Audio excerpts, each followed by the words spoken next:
Well, it's a pleasure to be back here in Israel. I love Israel because you're all so intellectually curious, so I'll try and challenge you in the next 10 minutes.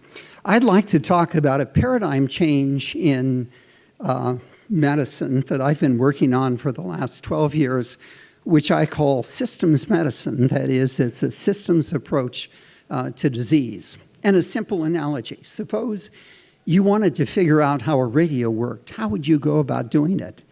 You'd take it apart and you'd assess the individual components and try and understand just what they did individually.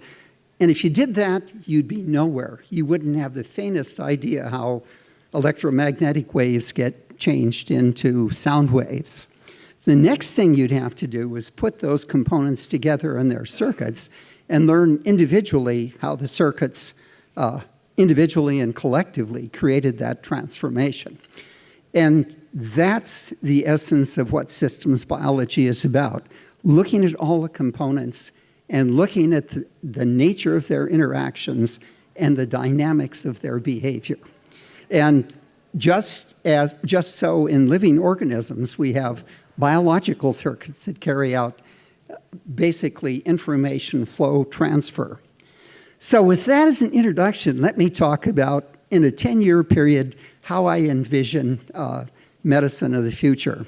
Number one, I think every single patient will have a virtual cloud of billions of data points, and from that we'll be able to reduce the dimensionality of data to simple hypotheses about optimizing wellness and about minimizing disease.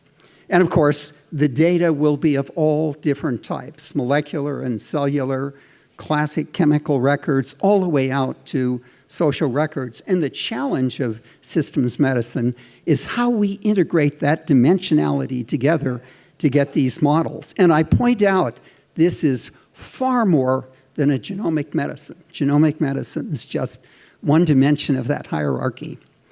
The second point is we can reduce that dimensionality by converting all of those data points into what I call a network of networks. There are networks that operate at the DNA level, at the molecular level, at the cellular level, at the level of organs communicating with one another, and finally, social networks. They're all seamlessly integrated together in each of us. When disease perturbs those networks, the information output is altered in such a way that explains the pathophysiology of the disease. And if you can determine that altered output, gives you new insights into diagnosis and therapy. And the final important point for systems of the future is disease is really caused by two types of information: the digital information of your genome and the environmental information that comes from outside the genome. And systems medicine, again, gives us the approach that will allow us to assess and integrate these two types of information to understand the disease phenotype. So what exactly has systems medicine done for us? We've been able to use it to look at the dynamics of disease in animal models and define in enormous detail their pathophysiology and come to gain new insights into diagnosis and therapy. We've been able to integrate genomics and genetics by sequencing the genomes of families, and this is a powerful new approach to the identification of disease genes. We've identified new systems approaches to blood diagnostics that allows us to extract a very small signal from an enormous amount of noise to, number one, get a biomarker panel recently that can distinguish benign lung nodules from their neoplastic counterparts. And in the US anyway, if you do the calculations, that will save the healthcare system in excess of $5 billion. Number two, we've been able to use these same diagnostic approaches to, at a very high level of specificity and sensitivity, distinguish soldiers returning from Afghanistan with post-traumatic stress disorder from those that are normal. And this opens up for the first time quantitative assays of neuropsychiatric diseases as well as neurodegenerative diseases. We, again, from the blood, have been able to take neurodegenerative diseases in the brain and have been able to distinguish major types of neurodegenerative disease. Again, using the blood as a window into the brain with these powerful new diagnostics. We're also interested in being able to stratify patients, that is, group them according to their responses to certain environmental challenges. For example, many of you can't respond easily to certain drugs, and you should know that before you ever use them. Likewise, certain of you are extremely susceptible to metal toxins, and that's a stratification you should know as well. And I would say perhaps most transformational is the use of all of this data and computational methods for the first time to be able to effectively identify new drug targets. What drug companies are great at is making drugs. What they're not so good at is identifying the drug targets. And if we can marry these two powerful approaches, we can reduce the cost of drugs enormously. So then the marriage of big data, the marriage of systems biology, and the marriage of patient-activated social networks creates a medicine which is predictive, preventive, personalized, and participatory. I call it 4P medicine. And I want to emphasize the importance of patient-activated social networks because they are going to be the driving force that is going to help the system realize this new kind of medicine. I think in general, the medical community is too conservative to accept a lot of these changes. And this is best illustrated in the US by the quantified self, networks throughout the US where people are working together to take digital measurements on themselves and use crowdsourcing to optimize their own wellness. And it's starting to change medicine in really interesting ways. So if we ask, how does this P4 medicine differ from evidence-based medicine? I would say, 1, it's proactive. 2, it's focused on the individual. 3, it's focused on wellness. 4, it's focused on generating an enormous amount of data so we can deal with the incredible complexity of disease.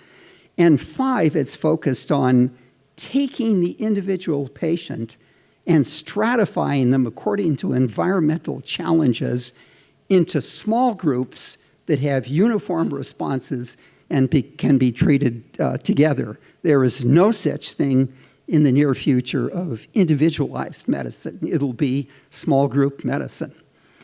So what I would say is this P4 medicine is really about 2 things. Quantifying wellness, we haven't talked about that. There are very powerful new techniques for thinking about how to do that, and demystifying disease. And I would close by saying, I think this new P4 medicine will have 5 distinct impacts on society. 1, I think it's going to turn around the ever-escalating costs of healthcare to the point where we will be able to export it to the developing world in the future and think about a democratization of healthcare that was inconceivable even 5 years ago. 2, we're going to see a digitalization of medicine that is already beginning with 70 or 80 digital devices that measure your personal parameters and search for optimizing wellness. But that's just the beginning. The digitalization of medicine will make data dirt cheap and is one of the essential features, of course, in reducing the cost of healthcare. I think a third area is every single sector of the healthcare industry is going to have to rethink their business plan in the next 10 years in accordance with these dictates of systems medicine. I think many aren't going to be able to do that. I think they'll become the dinosaurs, and they will open up enormous ecological niches for new companies that are specifically fashioned to meet the imperatives of P4 medicine. I think P4 medicine is, in theory, going to create an enormous wealth for the communities that engage actively in its behavior. I can give you as an example, my own belief is in a 10 to 15 year period, I think the wellness industry will far exceed the healthcare industry, and it's in its infancy today. And there are enormous opportunities in this particular arena for building the Microsofts and the Googles that are going to be the companies delivering wellness in the future. And finally, I would say that systems medicine and P4 medicine will really transform the practice of healthcare. One, it will increase the quality of healthcare. Two, it's going to decrease the cost of healthcare. And three, I think it's going to catalyze an enormous cycle of innovation and opportunity. Thank you.